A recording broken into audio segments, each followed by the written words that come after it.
지난 2주 동안 함께 살펴본 창세기 18장은 여호와 하나님께서 헤브론 마므레에 있는 아브라함을 찾아가셔서 있었던 일을 우리에게 전해주는 내용입니다. 그 첫 번째 단락은 하나님 일행을 만난 아브라함이 어떻게 하나님을 영접했는가 하는 것이었습니다. 두 번째 단락은 하나님 아버지께서 드디어 아브라함의 아내 사라에게 언제 그 몸으로 아들을 낳을는지 기한을 밝혀주는 내용이었습니다. 창세기 17장에서 하나님께서 사라에게 바로 네 몸으로 자식을 낳을 것이다. 아브라함의 씨가 아브라함의 몸을 통해서만 오는 게 아니고 너의 몸을 통해서 올 것이다 라고 하는 것을 밝혀주시고 열국의 어머니 그 이름도 바꿔주시지 않았습니까? 그런데 그때만 해도 언제 사라가 아이를 낳을 것인지 기한을 지정해 주시지 않았습니다. 그런데 창세기 18장을 통해서 내년 이맘때쯤에 네가 아들을 낳을 것이다. 드디어 기한이 밝혀진 것입니다. 그런데 그 이야기를 듣고 사라가 기뻐하지 않고 속으로 피식 웃었지요. 말도 안 되는 소리라는 겁니다.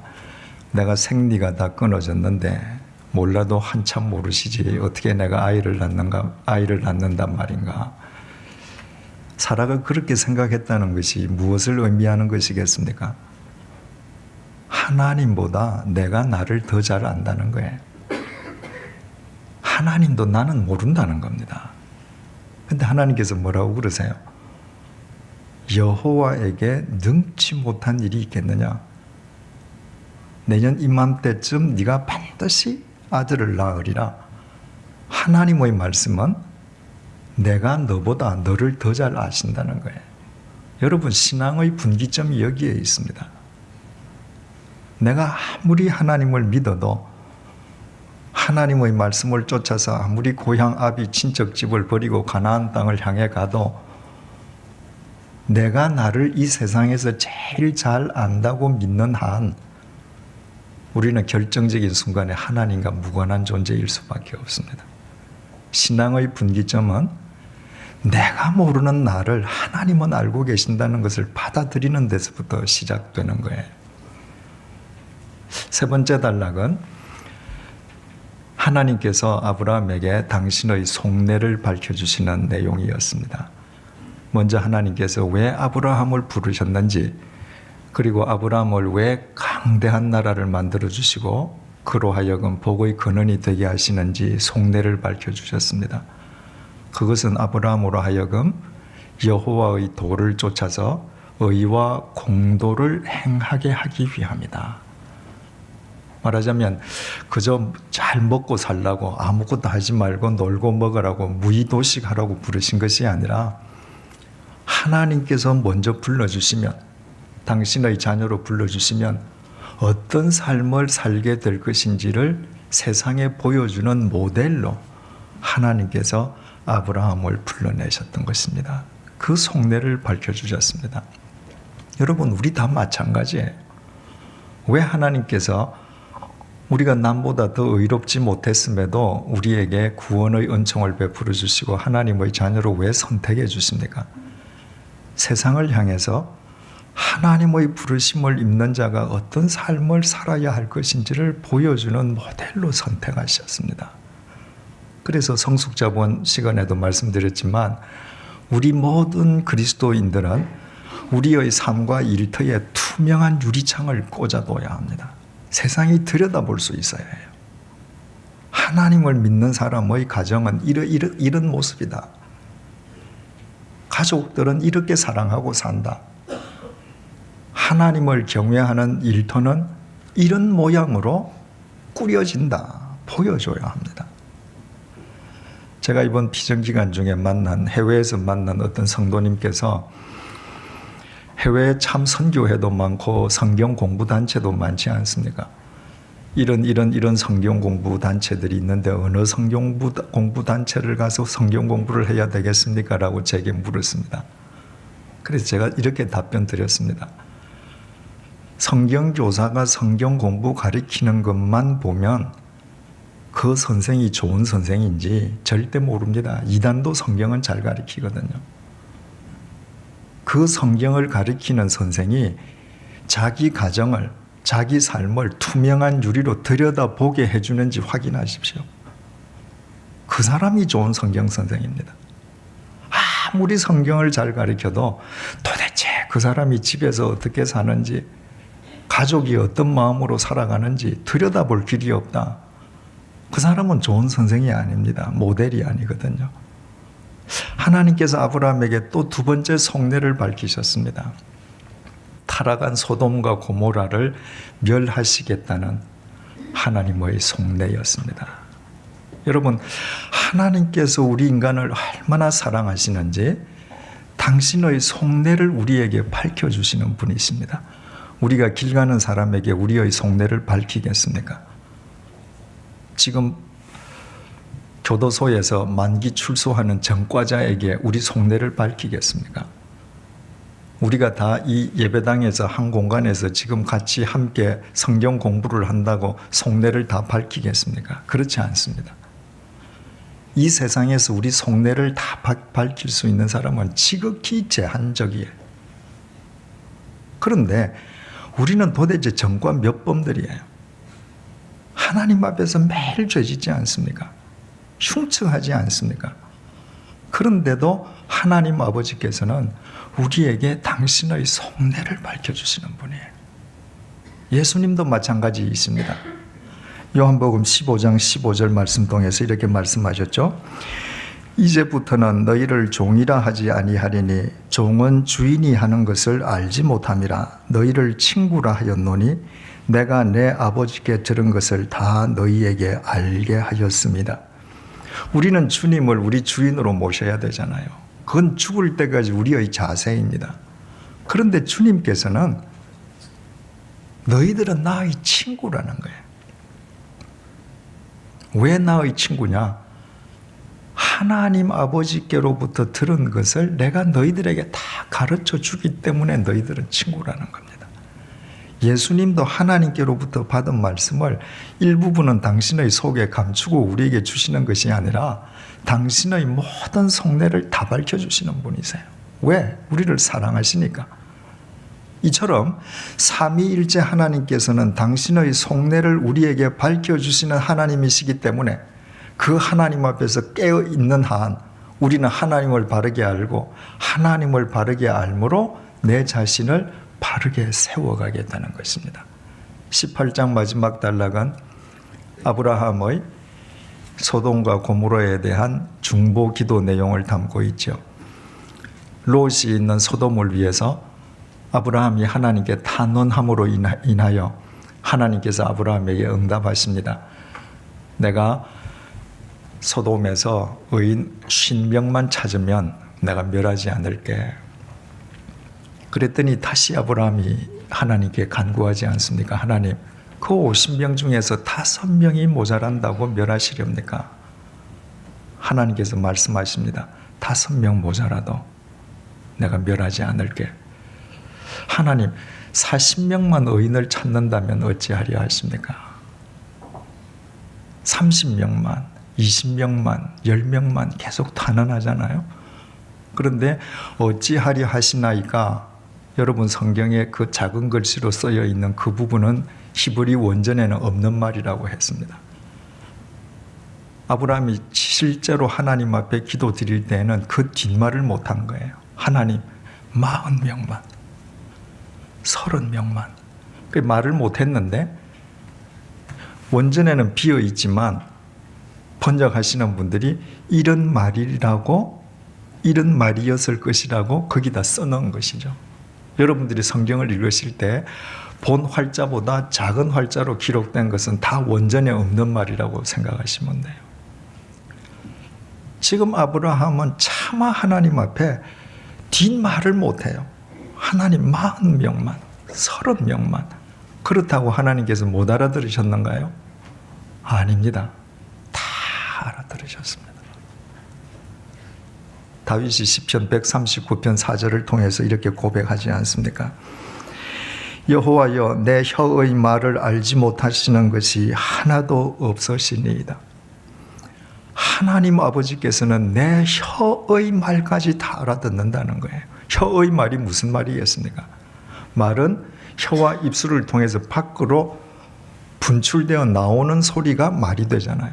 그런데 내가 하고 싶은 말이 있는데 차마 입 밖으로 지금 내진 못해요. 내 혀 속에서 맴돌기만 합니다. 사람들은 못 알아들어요. 그러나 하나님께서는 내 혀에서 맴도는 말 중에서 하나도 못 알아들으시는 말씀이 없으시다. 왜? 어떻게? 그분은 우리의 중심을 보시는 하나님이시거든요. 그래서 아브라함이 말을 다 끝맺지 못해도 하나님께서는 아브라함의 기도 내용을 다 알아들으셨습니다. 하나님께서는 우리의 중심을 보시는 분이시기 때문에 우리가 기도할 때 미사여구를 작성해서 미사여구로 기도할까 아닌가 이것이 중요한 게 아니라 하나님 앞에 무릎을 꿇는 것 자체가 중요합니다. 내가 하나님 앞에 무릎을 꿇으면 내 영혼이 하나님 앞에 굴복하면 부복해 있으면 내 입 밖으로 한마디가 나오지 아니해도 하나님은 내가 왜 지금 무릎을 꿇고 당신을 향하고 있는지 다 아시는 분이시는 거예요. 그래서 아브라함이 뒷말을 끝맺지 못했지만 하나님께서는 다 알아들으시고 그래 내가 의인 10명만 찾으면 소돔과 고모라를 멸하지 않을게 약속을 하십니다.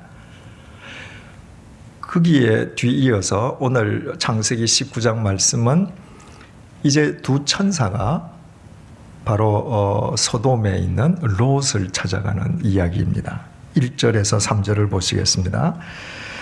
저녁 때에 그 두 천사가 소돔에 이르니 마침 롯이 소돔 성문에 앉아 있다가 그들을 보고 일어나 영접하고 땅에 엎드려 절하며 이르되 내 주여 돌이켜 종의 집으로 들어와 발을 씻고 주무시고 일찍이 일어나 갈 길을 가소서. 그들이 이르되 아니라 우리가 거리에서 밤을 새우리라. 롯이 간청하매 그제서야 돌이켜 그 집으로 들어오는지라. 롯이 그들을 위하여 식탁을 베풀고 무교병을 구우니 그들이 먹으니라. 지금 하나님은 먼저 이제 올라가시고 두 천사가 소돔에 있는 롯을 찾아갔더니 롯이 그 두 천사를 어떻게 영접했는지를 밝혀주고 있습니다. 언뜻 보면 헤브론에서 아브라함이 하나님 일행을 영접했던 것과 큰 차이가 없는 것처럼 보입니다. 소돔에 살아던 롯도 하나님의 사자를 잘 영접했네 이렇게 여겨지기가 쉽습니다. 그러나 18장과 19장을 가만히 자세히 면밀하게 들여다보면 엄청난 차이가 있다는 사실을 알게 됩니다. 첫째로 18장과 19장 그러니까 아브라함이 하나님 일행을 영접한 것과 소돔에서 롯이 두 천사를 영접한 것은 배경상으로 큰 차이가 있습니다. 세팅상의 차이가 있습니다. 첫째로 장소가 다르죠. 아브라함이 있는 곳은 지금 헤브론 마므레입니다. 그죠? 헤브론은 무슨 뜻이라고요? 교제의 자리다. 마므레는 활발한 이런 말입니다. 그래서 지금 아브라함은 하나님과 뜨겁게 강하게 깊게 교제하는 자리에 앉아 있다. 그런 말이 됩니다. 그런데 소돔은 타락의 도시, 환락의 도시, 향락의 도시죠. 지금 거기에 롯이 있는 것입니다. 두 사람이 하나님과 하나님 사자를 만난 시간이 전혀 달라요. 18절 보십시다. 18장 1절요. 여호와께서 마므레의 상수리 나무들이 있는 곳에서 아브라함에게 나타나시니라. 날이 뜨거울 때에 아브라함이 하나님 일행을 만난 시간이 언제인가? 날이 뜨거울 때입니다. 태양이 가장 뜨거울 때, 태양이 중천에 있을 때. 그래서 이 부분을 옛날 개역 성경은 정오에 이렇게 번역했습니다. 가장 태양이 뜨거울 때 정오라고 번역했습니다.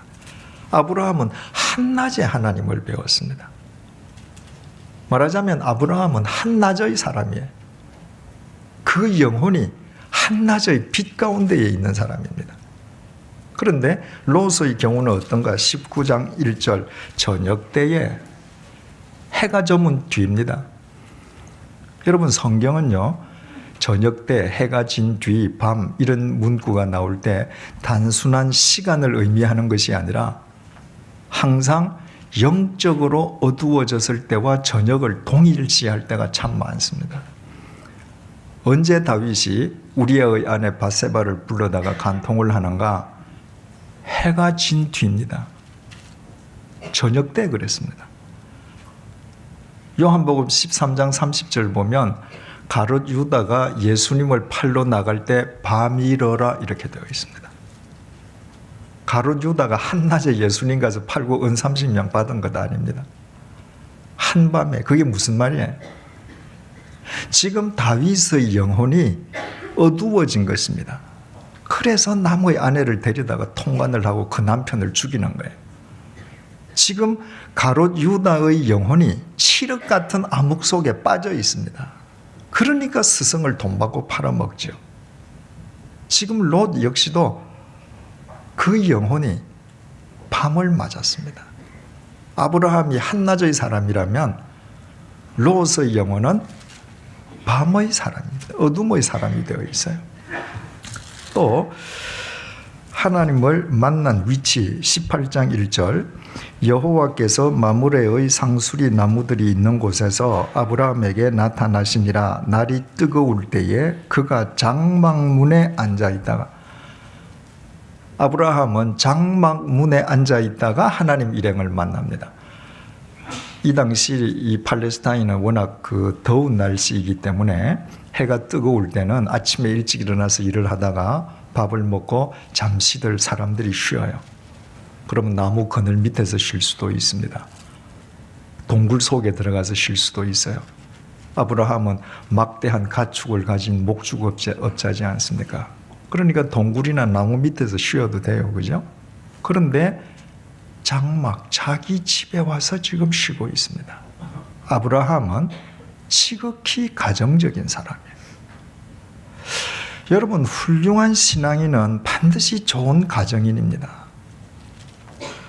훌륭한 신앙인이 가정사를 다 내팽개치고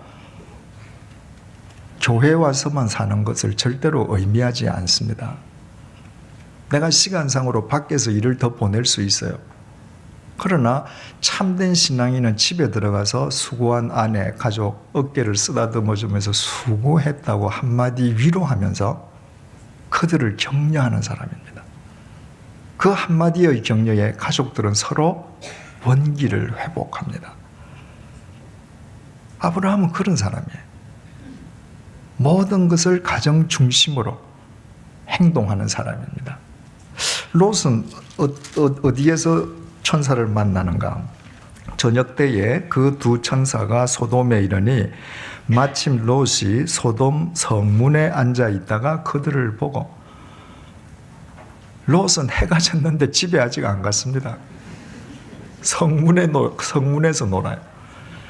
이 구약 성경에 나오는 성문이라는 의미는 그리스의 아고라 혹은 로마의 포럼처럼 사교, 재판, 상거래, 광고, 계약 등 모든 것이 체결되는 공개 장소였습니다. 바꾸어 말하자면 구약의 도시에서 그 도시 사람들이 가장 많이 모이는 곳이 바로 성문입니다. 그래서 시편에서 항상 성문에서 하나님께서 나를 칭찬하시리라, 뭐 이런 성문, 이런 그 구절이 나오면 아, 하나님께서 수많은 사람 앞에서 공개적으로 나를 칭찬하실 것이다, 그렇게 이해하시면 돼요.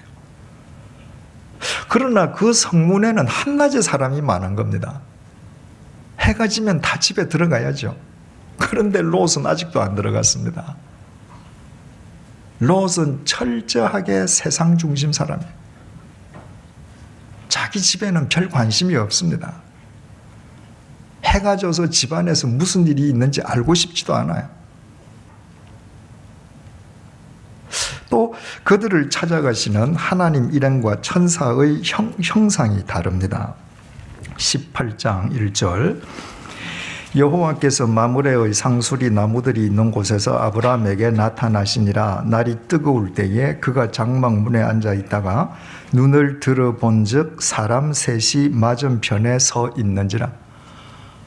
하나님께서 아브라함에게 찾아가실 때는 사람의 형상으로 찾아가셨습니다.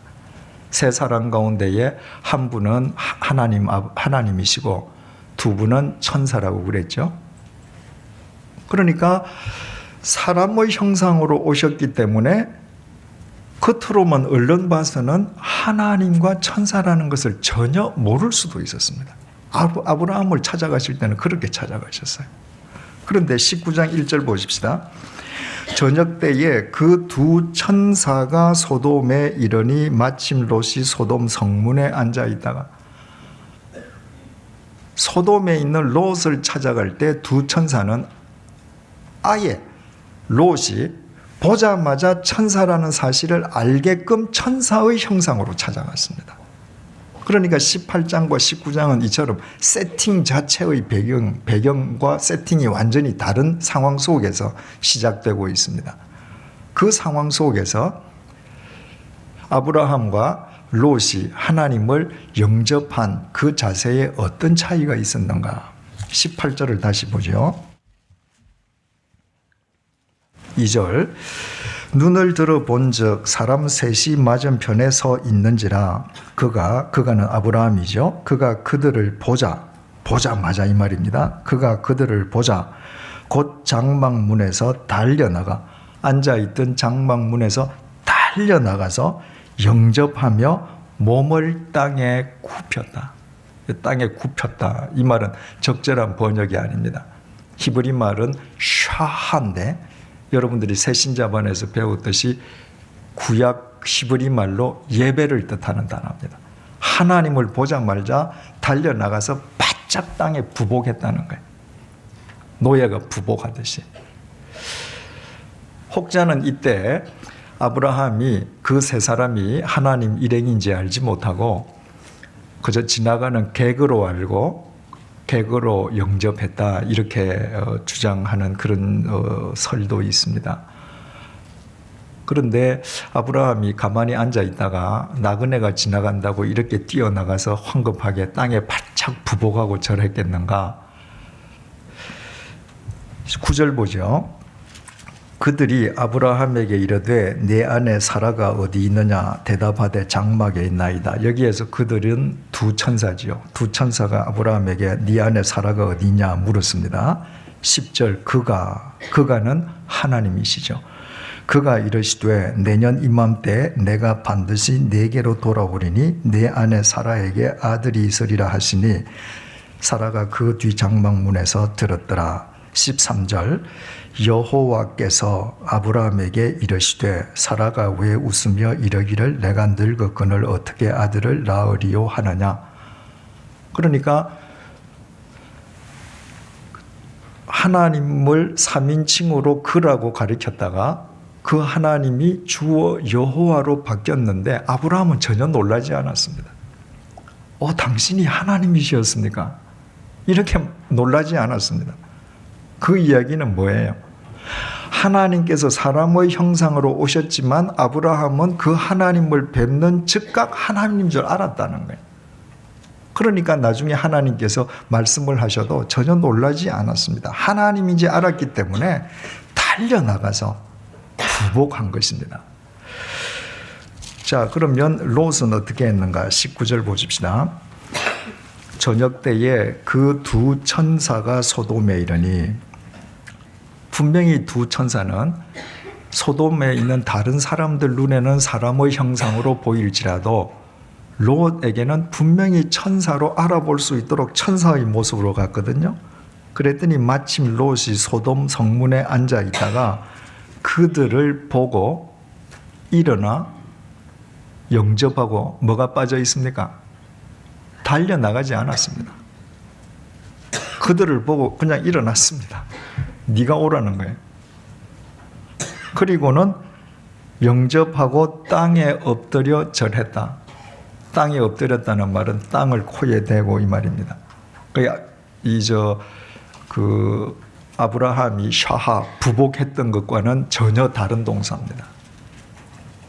그러니까 아브라함은 사람의 형상으로 오셨는데도 알고 뛰어나가서 부복했는데, 롯은 분명히 천사의 모습으로 하나님의 사자가 와서 조금도 혼돈할 수 없는데도 불구하고 가만히 자기 자리에 앉아서 있다가 자기 앞에 오니까 일어나서 몸을 숙여서 인사를 했습니다. 3절 말씀요. 18장 3절. 이르되 내 주여 내가 주께 은혜를 입어 싸우면 원하건대 종을 지금 떠나 지나가지 마시옵고 물을 조금 가져오게 하사 당신들의 발을 씻으시고. 아브라함은 달려나가서 부복한 뒤에 그 하나님 일행에게 우리 집에 오셨으니까 그냥 가시지 마시고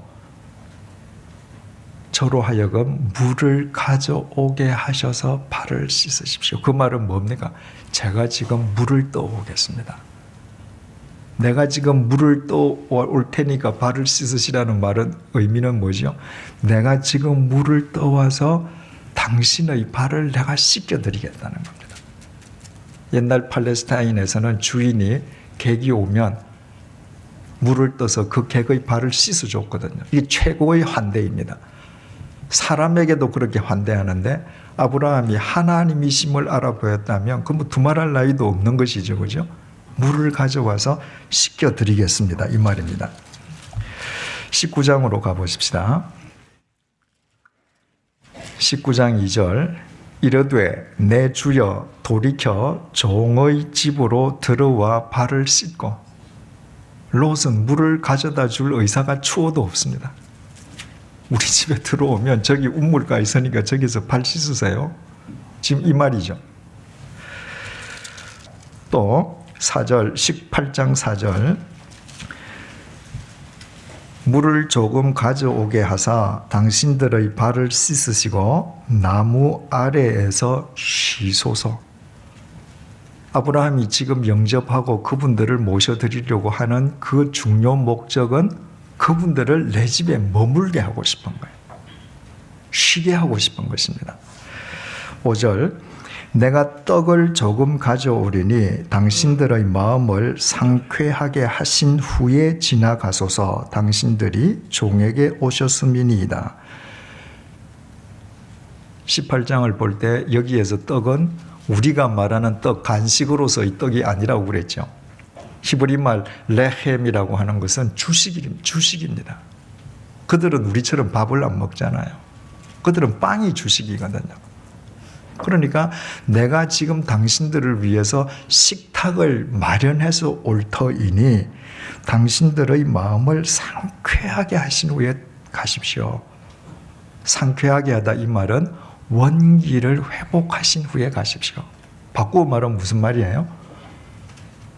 원기가 회복 안 되시면 하루 이틀 한 달 두 달 계셔도 좋겠다는 거예요. 마음이 상쾌해지시지 않으시면 상쾌해지실 때까지 언제가 되든지 계시라는 겁니다. 아브라함은 지금 계시라는 게 지금 목적입니다. 롯은 뭐라고 하는가? 19장 2절. 이르되 내 주여 돌이켜 종의 집으로 들어와 발을 씻고 주무시고 일찍이 일어나 갈 길을 가소서. 롯은 지금 오라고는 하는데 무게가 어디 있는가? 가라는 거예요. 눈에 보였으니까 내가 의무를 안 할 수는 없는데 우리 집에 와서 저기 우물 있으니까 저기서 발 씻으세요. 그리고 주무시고 일찍이 가세요. 미적미적하면 안 돼요. 하루 이틀 있으면 큰일 나는 겁니다. 5절 18장 5절. 내가 떡을 조금 가져오리니 당신들의 마음을 상쾌하게 하신 후에 지나가소서. 당신들이 종에게 오셨음이니이다. 그들이 이르되 내 말대로 그리하라. 여러분, 하나님께서 아브라함의 그 중심을 왜 기뻐하시지 않겠습니까? 아브라함은 하나님을 진정으로 기뻐하고 진정으로 지금 영접하는 겁니다. 그래서 하나님께서 네 말대로 그렇게 하마. 그런데 19장 2절 이르되 내 주여 돌이켜 종의 집으로 들어와 발을 씻고 주무시고 일찍이 일어나 갈 길을 가소서. 그들이 이르되 아니라 우리가 거리에서 밤을 새우리라. 안 들어간다. 여러분 저라도 이렇게 대접하면 자존심 상해서 안 들어갈 터인데 천사가 왜 거기 들어가겠습니까?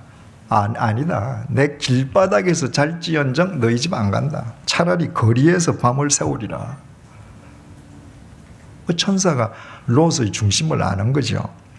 3절 롯이 간청하매 그제야 돌이켜 그 집으로 들어오는지라. 여기에서 롯이 간청했다고 번역이 되어 있는데 막 롯이 제발 좀 들어와 주십시오. 빕니다. 들어오세요. 이렇게 간청한 것처럼 보여지는데 그런 의미가 아니고요. 히브리어 파짜르라고 하는 것은 부탁하다는 뜻도 있지만 밀친다는 거예요. 안 들어간다. 그러니까 밀치는 거예요. 어디 가기는 왔으면 자고 빨리 나가야지. 그 밀쳐 넣었습니다. 그러니까 두 천사가 그제야 어쩔 수 없이 돌이켜 집으로 들어갔습니다. 자, 그럼 들어가서 그 다음에 행동은 어떤가? 18장으로 돌아가 보십시다. 연필이 있으면 표를 한번 해보십시다. 18장 6절부터 아브라함이 급히 공표하십시다.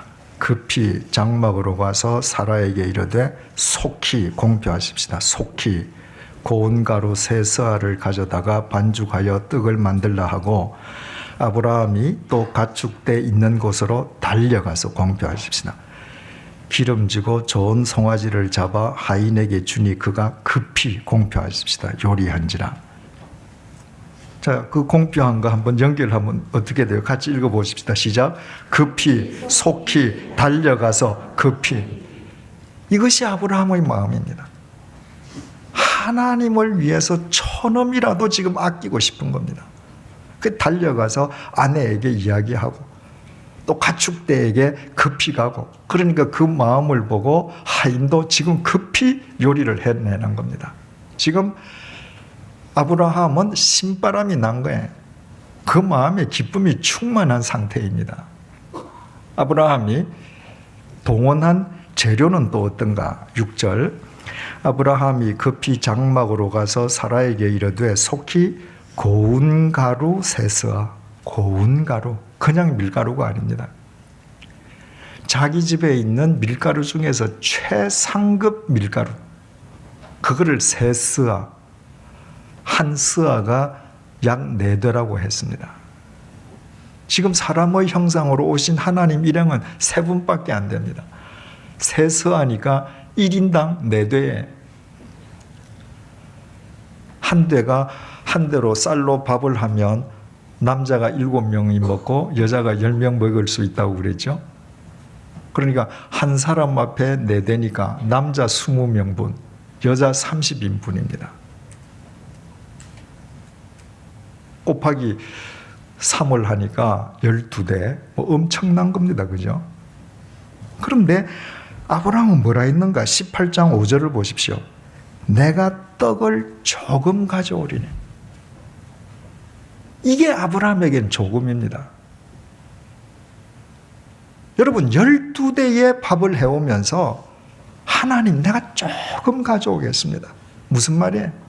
하나님께서 베풀어 주신 은혜를 생각하면 내가 아무리 드려도 이것은 조금밖에 안 되는 겁니다. 하나님의 은혜를 생각하면 내가 만입이 있어서 노래를 해도 아쉬운 마음뿐이다. 찬송가 82장 가사, 그 시인하고 지금 똑같은 심정입니다. 7절 고운 가루 세 서아가 공표하셨죠. 7절에 아브라함이 또 가축대 있는 곳으로 달려가서 기름지고 좋은 송아지, 기름지고 좋은 송아지. 여기에 기름지고 좋은 소, 이랬더라도 정성이 좀 떨어지는 거죠. 그죠? 소고기 맛은 송아지가 더 좋거든요. 그런데 단순히 송아지만이 아니라 기름지고 좋은 송아지. 8절 아브라함이 엉긴 젖과 우유 또 공표하십시다. 그래서 그 재료들을 연결해 보십시다. 고운 가루 세스와 기름지고 좋은 송아지, 엉긴 젖과 우유. 그러니까 아브라함으로서는 목축업자로서 자기가 대접할 수 있는 최상 최선의 것으로 대접을 했습니다. 또 사람은 몇 명이나 동원됐는가? 6절 아브라함 공표하십시다.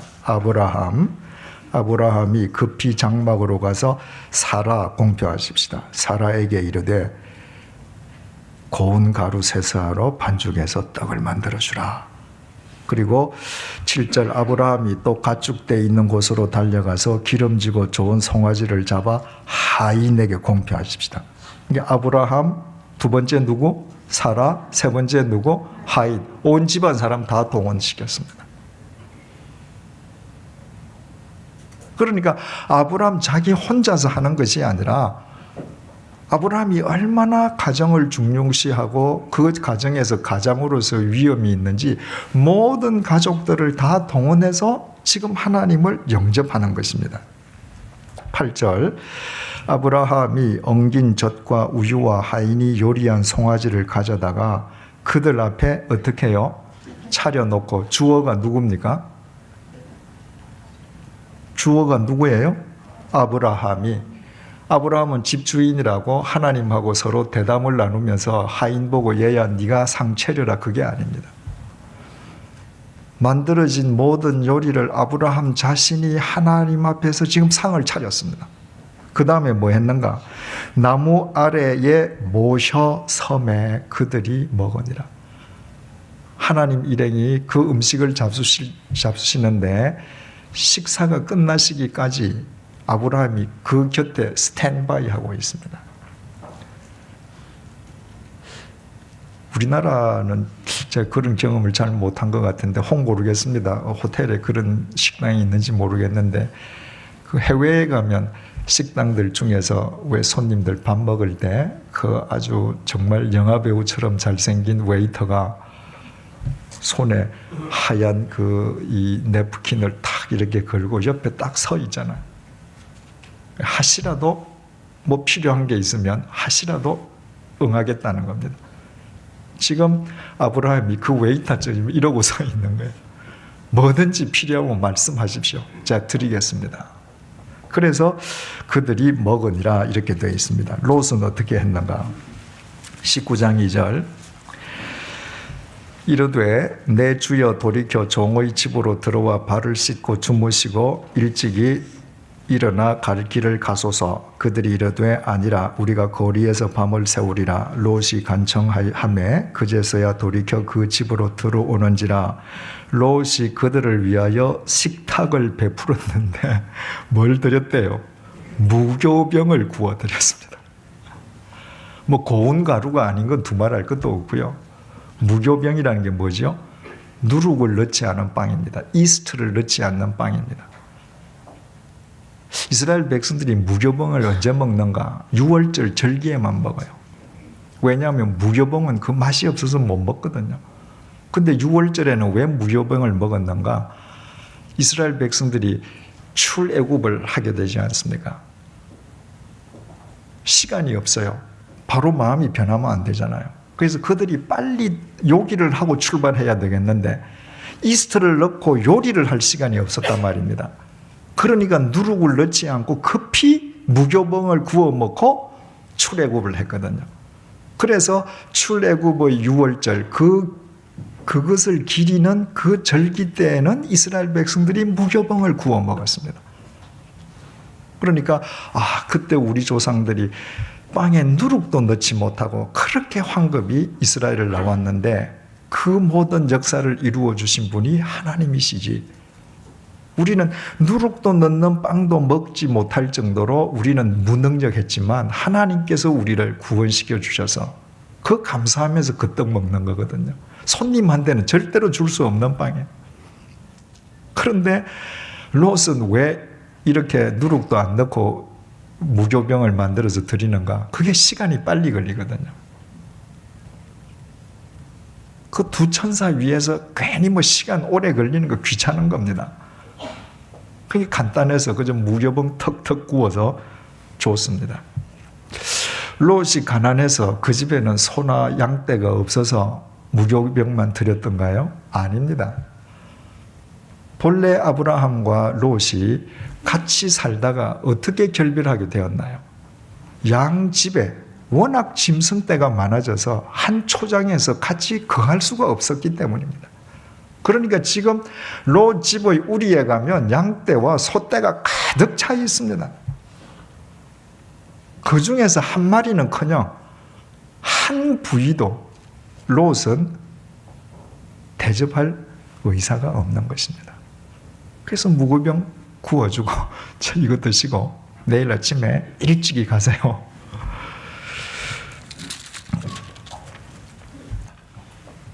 어, 18장 8절 보십시다.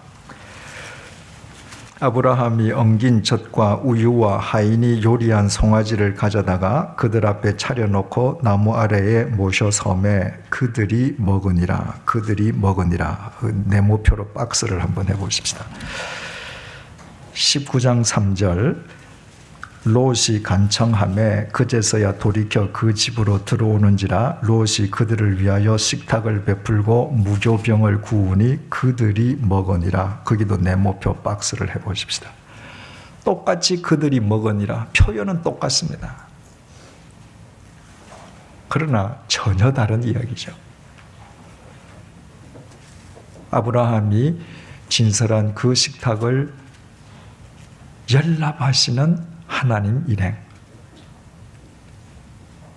롯이 준비한 그 형식적인 식탁을 먹으면서 아 그래 네가 이런 인간이구나 확인하는 천사.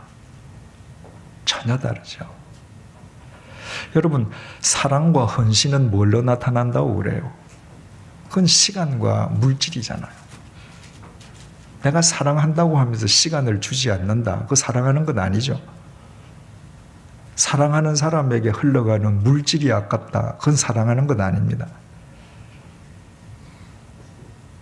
그 길이가 얼마이고 크기가 얼마이든 대소에 상관없이 사랑하면 시간과 물질이 흘러가게 되어 있는 것입니다. 아브라함은 그 모든 것을 보여주는 전형적인 신앙인이에요. 롯은 자기 다 시간 쓰고 짜투리 시간 지금 인심 쓰듯이 주는 겁니다. 자기 귀한 것은 다 두고 누룩도 아끼고 그저 그냥 자기에게 별 필요 없는 거 지금 적선하듯이 주고 있는 것입니다. 똑같이 그들이 먹으니라고 되어 있지만 연락하는 식탁이 있는가 하면 전혀 역효과를 내는 식탁이 있습니다. 여러분 우리가 똑같은 시간에 똑같은 장소에서 하나님께 똑같이 예배 드립니다. 그러나 하나님께서 연락하시는 사람의 예배가 있고 그렇지 않은 예배가 있을 수 있음을 우리가 깨달아야 합니다. 지금 하나님과 하나님의 사자에 대한 이 롯의 태도를 보십시오. 겉으로는 다 하는 것 같습니다. 인사도 하고 집으로 들어오시라고도 하고 식탁도 다 배설했습니다. 그러나 철저하게 형식적입니다. 철저하게 자기중심적입니다.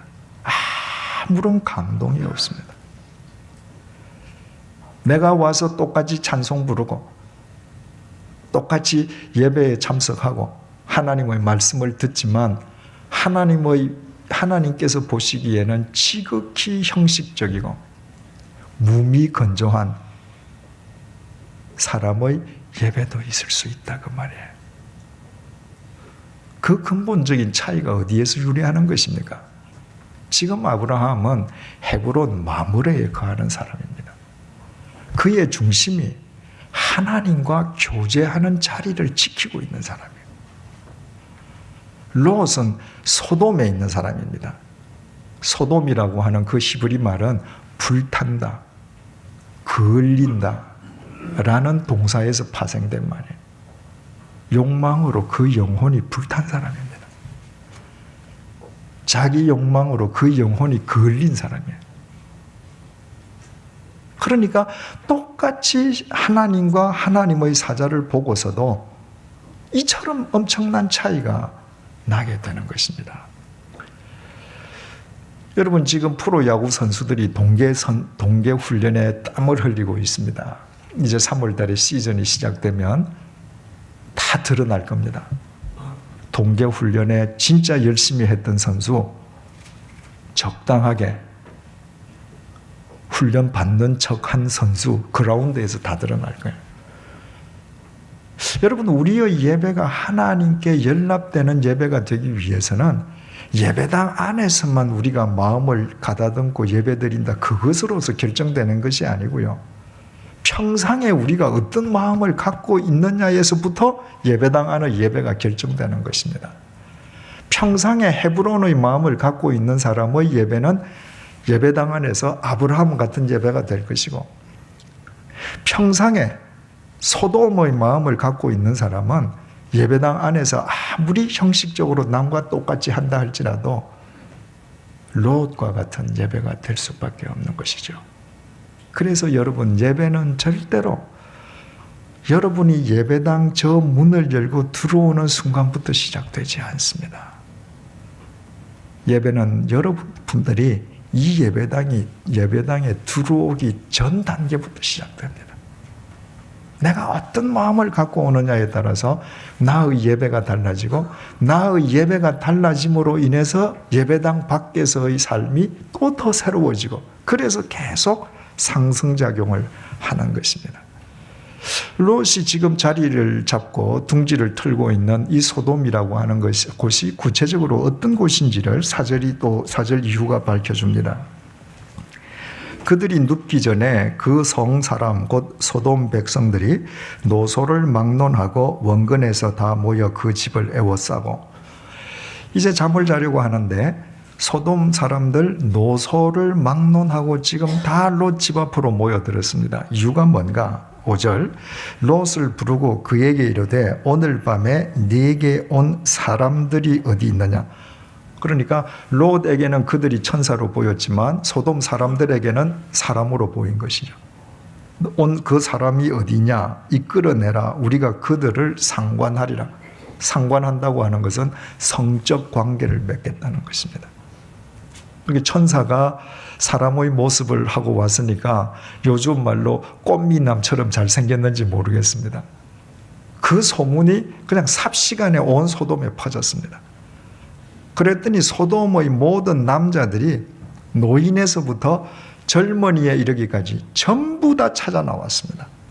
마치 꿀통에 파리떼들이 모여들듯이 지금 그 집 앞으로 모여들어서 남자 끌어내라는 거예요. 전부 다들 남색하는 사람들이었습니다. 6절 롯이 문 밖의 무리에게로 나가서 뒤로 문을 닫고 이르되 청하노니 내 형제들아 이런 악을 행하지 말라. 그 와중에 롯이 나가서 뒤로 문을 닫고 그 소돔 사람들을 향해서 꾸짖었습니다. 이런 악한 짓을 하지 말라고. 아유 얼마나 멋집니까? 굉장히 의로운 사람처럼 보여요. 그런데 그 다음 말을 보니까 그게 아니에요. 8절 내게 남자를 가까이 하지 아니한 두 딸이 있노라. 청하건대 내가 그들을 너희에게로 이끌어내리니 너희 눈에 좋을 대로 그들에게 행하고 이 사람들은 내 집에 들어왔은즉 이 사람들에게는 아무 일도 저지르지 말라. 우리 집에 들어온 손님들 남자들하고 남색하는 건 절대 안 된다. 그런데 내게 아직도 남자와 관계를 해본 적이 없는 수처녀 두 딸이 있는데 그 두 딸을 내어줄 테니까 너희 마음대로 해라. 얼마나 성적으로 타락한 도시이면 남자 여자 간의 성의 관계에 대해서는 아무런 죄의식이 없습니다.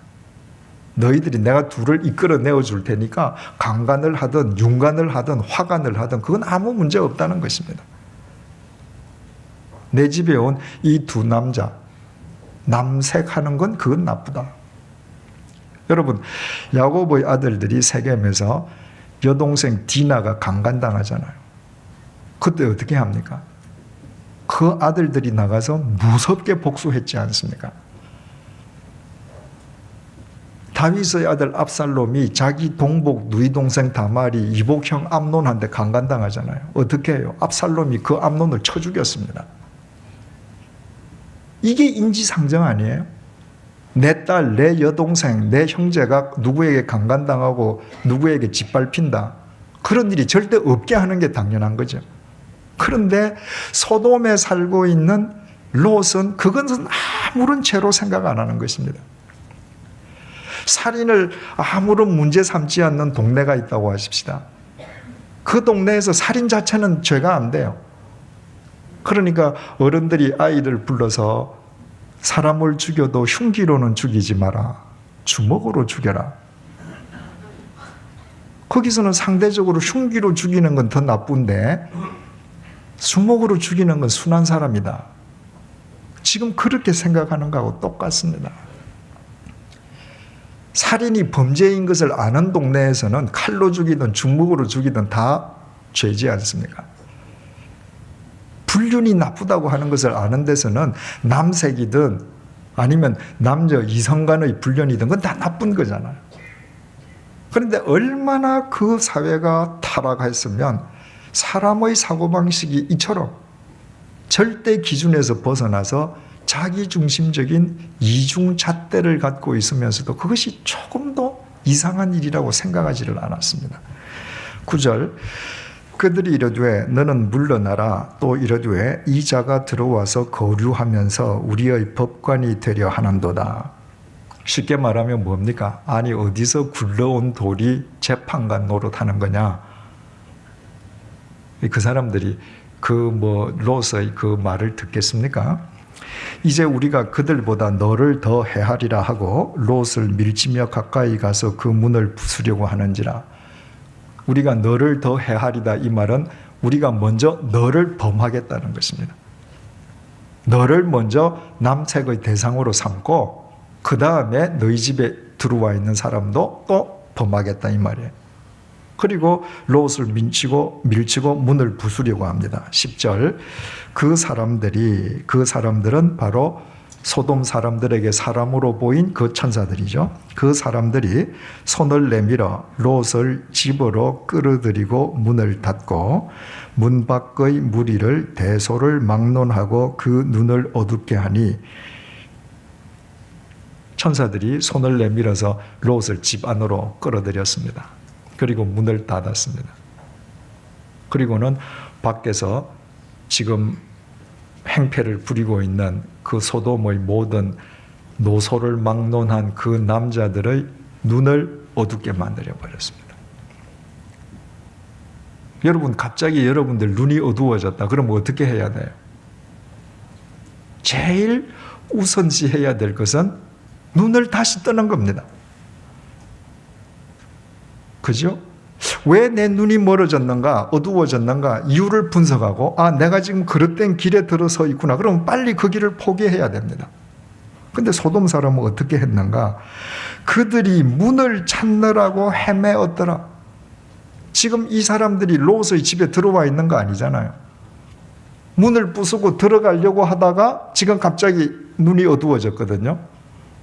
그 먼 눈으로 롯의 집 문을 찾겠다고 지금 헤매는 겁니다. 뭘 하려고? 그 먼 눈으로 남색하겠다고.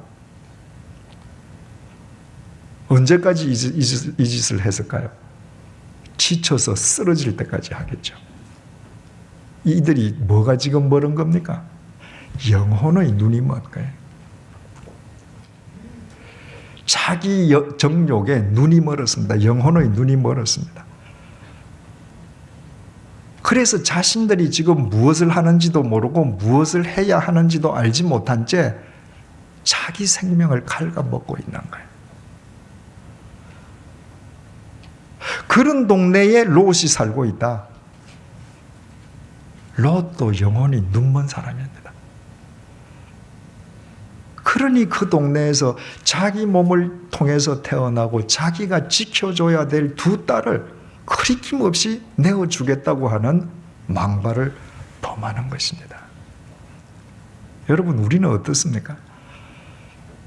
우리가 혹 지금 이 본문에서 눈이 멀어졌는데도 어두워졌는데도 자기 정욕을 해소하겠다고 문을 찾아 헤매는 이 사람들과 같은 형국은 혹 아닌가요? 우리의 욕망에 눈이 어두워져서 우리에게 지극히 제한된 한 번밖에 없는 이 인생의 시간들을 허망하게 갉아먹고 있는 존재들은 아닌가요? 어제 제 처와 함께 나가서 일을 좀 보고 오는데 영등포 로타리를 지나서 집으로 왔습니다. 혹 여기 영등포에 사시는 분이 있으시면 오해하지 마시고 들으시기 바랍니다. 온 로타리에 활락과 불빛이더군요. 롯데백화점 앞길 골목에는 홍등가도 있고요. 어디 서울 요소에 가보십시오. 향락가 아닌 데가 있습니까? 온 도시가 송두리째 향락가로 지금 변해갑니다. 소돔과 고모라가 따로 있는 거 아니죠? 그럼 어떻게 해야 돼요? 우리가 이 서울을 버려야 됩니까? 이 도시를 떠나서 우리 다 산속으로 피신해야 되는가요? 그렇지 않습니다. 우리 마음이, 우리 중심이 헤브론의 사람이 되면, 우리 중심이 하나님을 향해 있으면 비록 내 몸이 소돔과 고모라 한가운데 앉아있다 할지라도 우리는 하나님께서 연락하시는 예배를 드릴 수 있습니다. 내 마음에 헤브론이 차 있다면 소돔과 고모라 한가운데 있다 할지라도 내가 소돔과 고모라의 영향을 받는 것이 아니라 오히려 흑암에 찬 소돔과 고모라를 밝히는 진리의 빛일 수 있습니다. 반대로 내가 아무리 하나님을 믿고 하나님을 따른다고 하지만 내 속에 소돔이 뿌리 내리고 있으면 내가 설령 이 도시를 떠나서 심산계곡 수도원에 가서 앉아 있는다 할지라도 내 예배는 형식적일 수밖에 없습니다. 그 수도원 속에서도 내 영혼은 눈이 멀어서 하리를 없이 내 인생을 갉아먹게 됩니다. 보십시오. 아브라함과 롯은 남이 아닙니다. 그 두 사람은 같은 날, 같은 시간에, 같은 장소 하란을 떠나서 같은 장소 가나안에서 장막을 같이 풀었습니다. 그런데도 한 사람이 그 중심으로 헤브론의 사람이 될 때 아브라함은 창세기 18장과 같은 아름다운 삶을 살고 그 중심에 소돔이 뿌리를 내릴 때 같은 날 같은 시간에 삼촌 아브라함을 떠나서 하란을 떠났음에도 불구하고 롯은 창세기 19장에서 이처럼 부패하고 타락하고 형식적이고 무미건조한 인생을 사는 자기 파멸의 길을 걷고 있습니다. 우리가 어떻게 해야 우리 마음으로 중심으로 헤브론의 사람으로 살아갈 수 있겠습니까? 우리의 힘으로나 능력만으로는 안 됩니다. 그러나 오직 하나님의 영으로는 됩니다. 그 하나님의 영이 우리와 함께 하시지 않습니까? 그 하나님께서 우리에게 말씀을 기억나게 해주시지 않습니까? 그 성령님께서 빛으로 우리가 가야 될 길을 비춰주고 계시지 않습니까? 우리가 지금도 우리 영혼의 눈만 뜨면 우리가 무엇을 듣고 어디로 가야 하고 무엇을 놓고 무엇을 해야 될지 알지 않습니까? 우리 오직 하나님의 영으로 살아가십시다. 그래서 모두 창세기 18장의 아브라함처럼 되시기를 축원드립니다. 기도하겠습니다. 주님, 아브라함과 롯은 같은 날 같은 시간에 하란을 출발해서 같은 가나안에 장막을 쳤습니다. 그러나 한 사람의 중심에 헤브론이 뿌리를 내리고 한 사람의 중심에 소돔이 뿌리를 내렸을 때 그들의 삶은 창세기 18장과 창세기 19장처럼 극에서 극으로 대조적인 삶으로 전개되었습니다. 주님, 우리가 하나님을 믿는다라고 하면서도 우리 중심적으로 사느라 하나님에 대한 모든 예배와 우리의 헌신이 형식적이고 무미건조한 롯과 같은 태도가 아니었는지 우리를 되돌아보게 해주셔서 정말 감사합니다. 주님, 우리는 우리의 힘이 얼마나 연약한지, 우리가 얼마나 무능력한 존재인지 잘 알고 있습니다. 만약 우리 자신들을 의지하면 소돔 사람들처럼 또다시 우리는 욕망에 눈이 멀어 1년이라는 긴 세월을 무의미하게 허망하게 갉아먹을 수밖에 없습니다. 주님, 올 1년 동안 오직 하나님의 영으로 살아가게 도와주옵소서. 성령님께서 우리에게 늘 빛으로 조명해 주셔서 그 빛 속에서 거하게 하시고 성령님 안에서 하나님의 말씀을 쫓아 살아나가게 도와주옵소서. 그리하여 올 1년 동안 우리가 비록 보잘것없고 연약하다 할지라도 우리의 삶이 하나님 보시기에 창세기 18장 아브라함의 삶처럼 멋지게 전개되게 하여 주옵소서. 예수님 이름으로 기도드립니다. 아멘.